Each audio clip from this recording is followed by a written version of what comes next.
Hi there. Today I want to talk about the physical video game because these things are absolutely awesome.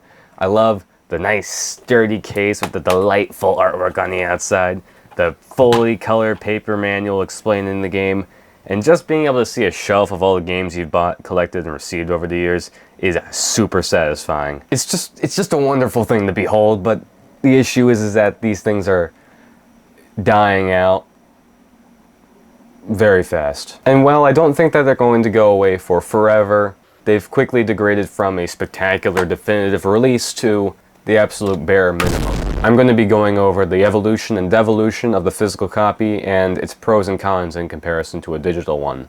But first, we must start from the beginning, back when the game was strictly a cartridge. It didn't matter what console it was. Atari, Genesis, NES, Game Boy. The industry standard in the 80s was the game cart. Primarily because DVD discs didn't exist at the time, and VHS tapes were still the format to watch films on. But once they eventually did get invented, Sony hopped on that bandwagon almost instantly, releasing the iconic PlayStation, being the first big splash in the gaming scene to feature discs opposed to bulky cartridges. These discs allowed much more data to be stored and faster data as well. And on top of all of that, were free of batteries required to hold save data. Microsoft's Xbox soon followed suit, and if Nintendo wanted to compete in the current generation of games, they would have to evolve the discs like everybody else had already done. So the GameCube introduced these, the middle finger to the game industry, saying, sure, I'll finally cave in and do what you guys have been asking me to do, but only in my own stupid Nintendo way. Now, of course, the GameCube went on to become Nintendo's second best catalog, right behind the Switch in my eyes, so the lower data discs didn't restrict its console's success or title output at all. They even had some Resident Evil games as console exclusives for a time, which should be telling how manageable these discs turn out to be. Oh.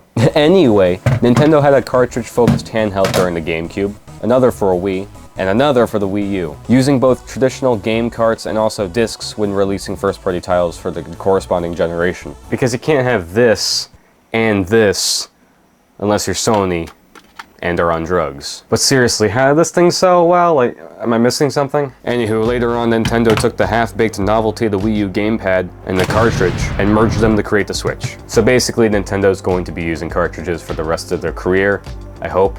Be pretty cool. Nintendo lately hasn't seemed to have any issues fitting their first and third party games on a Switch cart, so I think it's safe to say that it'll only get better over time instead of worse. Not every single game has to look like real life and be bloated with cookie cutter content and therefore ending up being 60 gigabytes. Stupid AAA games. And even Nintendo's massive open world game, Tears of the Kingdom, fine. They build their games with storage in mind. They're really good at optimizing their titles. And I really love being able to take my physical games out natively. That really isn't an option if you're working with discs, even the mini ones. Cartridges used to be the company choice back in the day due to technological limitations and it being the only choice they really had.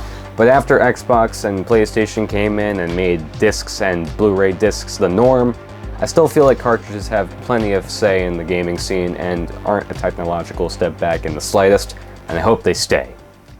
On the topic of physical games though, man, did you know that these things used to contain these thick colored paper inserts that were called instruction manuals?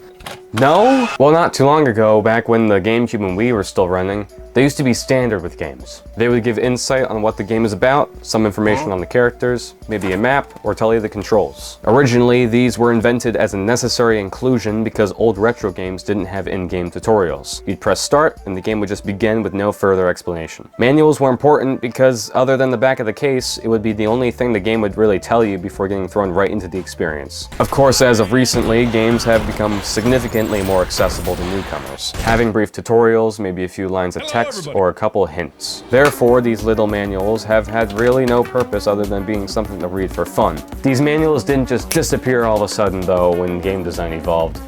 They faded over time. Since my only real reference point I have to work with are Nintendo games, I'm gonna make the withering away of instruction manuals exclusive to them for this video. Up until the GameCube, Nintendo had a consistent track record of quality and thick manuals, having a decent length and usually really nice artwork to boot. Once the Wii came around, however, Nintendo decided to keep the thickness of the manuals the same, but translate it to multiple languages. Meaning this is really only this. I'm not sure whether or not this was to sneakily shrink down the manual without people noticing, or was a necessary call call to make, considering the humongous success the Wii attracted a lot of non-English speakers. And they couldn't simply triple the size of the manual due to obvious reasons. It could have been one or the other, but my guess it was a mixture of both. But the DS, their handheld console running at the same time as the Wii, was still continuing the GameCube's trend of stupidly thick instruction booklets. So I'm not entirely sure what Nintendo's excuse was for this. Moving on to the Wii U and 3DS era, or in this case just 3DS because I don't have a Wii U. Manuals are now either completely ignored or have had a half-baked attempt at one.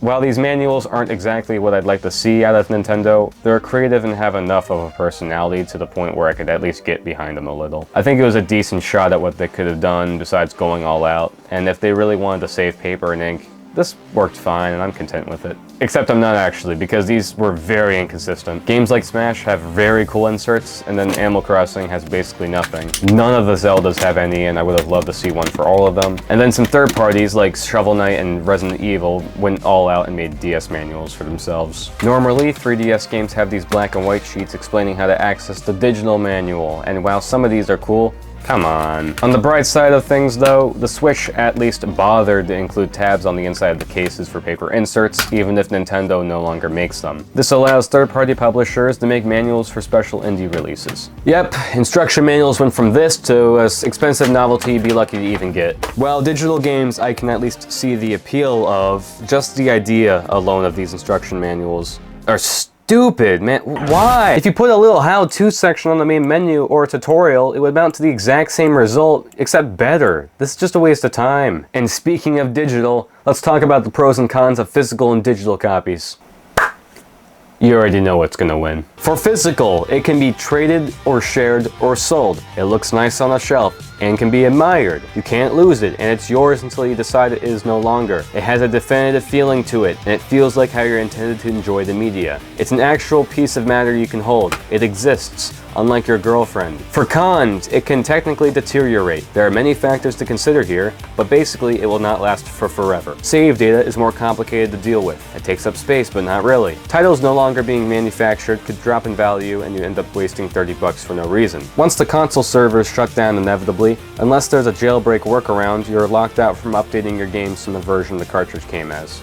Now, I think that the pros outweigh the cons by a landslide, and you should consider getting a physical copy if you want to buy a desired game. And on the flip side, for digital, oh boy. It is easier and faster to purchase and receive, opposed to driving to a store or waiting for a package to arrive. You can swap games on the fly and don't need to pick stuff off the shelf to take out in open plastic cases just to play a game. Sometimes you can get games for much cheaper than the physical version. You can get points in the reward system for buying only digital, therefore providing extra value. This is a decent list, I'd say, but for cons, games can suddenly not exist, and you're legally locked out from ever owning it unless you buy a pre-owned physical from somewhere, or buy a re-release for the game under the assumption that that ever happens. Servers for game stores cannot and will not stay open for absolutely forever, so if you own dozens or hundreds of games, someday in the future, you will not be able to reinstall them and you essentially wasted all of your money. You will also lose all your save data and progress. Games can sometimes take longer to download than driving to a GameStop or Target. It can take up more space on your actual console than a physical copy on your shelf. It's a bunch of files, it's basically a rental, you have no proof of ownership, you don't own it. So in conclusion, physical wins. But remember earlier when I said that cartridges basically have no faults to them? I was kind of lying, because they really suck at save data preservation. So 3DS carts save game file info onto the cart itself like old school carts. Best part about this is that you can easily continue your game on someone else's system without interfering with anything. Like, that's awesome. The problem with this, however, is that eventually, after a long time, your saves will wipe on you. Which, for the 3DS, isn't a massive deal breaker to me, considering the lack of super long and time rewarding games. Most of these games I'd be completely fine with losing all of my progress on because they're basically all story-driven, that end at a point. So while none of these are roguelikes, the possibility of the save data randomly killing itself is a little concerning. Now, the Switch only holds game files. not the save data. They're set to read-only, I assume to prevent piracy, but also to increase the longevity of these cartridges. Nintendo instead locks your saves onto the system memory, and the only way to actually access this data is to transfer it from console to console manually through Nintendo account shenanigans. This means that if your console dies from old age or breaks by accident, or you somehow just lose it, all of your hours and saves are basically gone for forever. But Nintendo has thought of this and has got your back. If you subscribe to the Nintendo Switch Online subscription service, then you can back up your save data to a cloud, which is not only insane to charge for, but will probably last 5 years knowing Nintendo. None of this stuff is gonna last forever. None of it. So locking an extremely important factor in playing games long term behind something that is bound to fall apart someday is insane to me. The best idea I came up with, which just so happens to be piracy paranoia friendly, would be to bring back the memory cards from the GameCube. Insertable chips that exclusively hold save data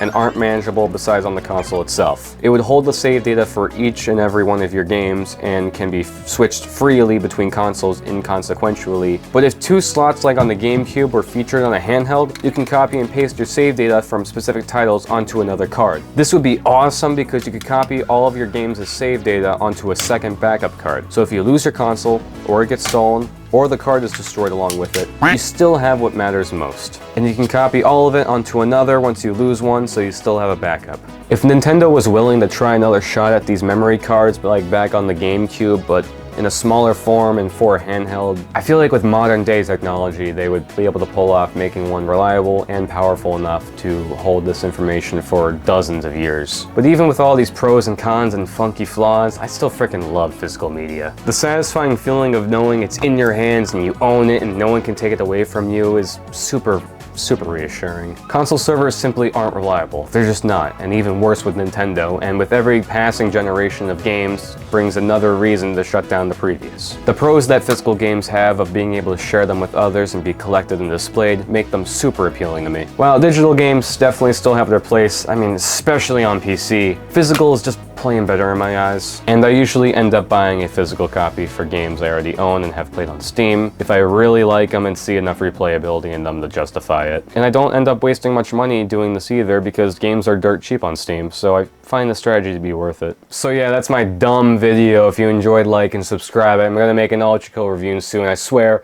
it's really gonna happen soon. I swear it's gonna happen, you guys. It's gonna happen soon, okay? It's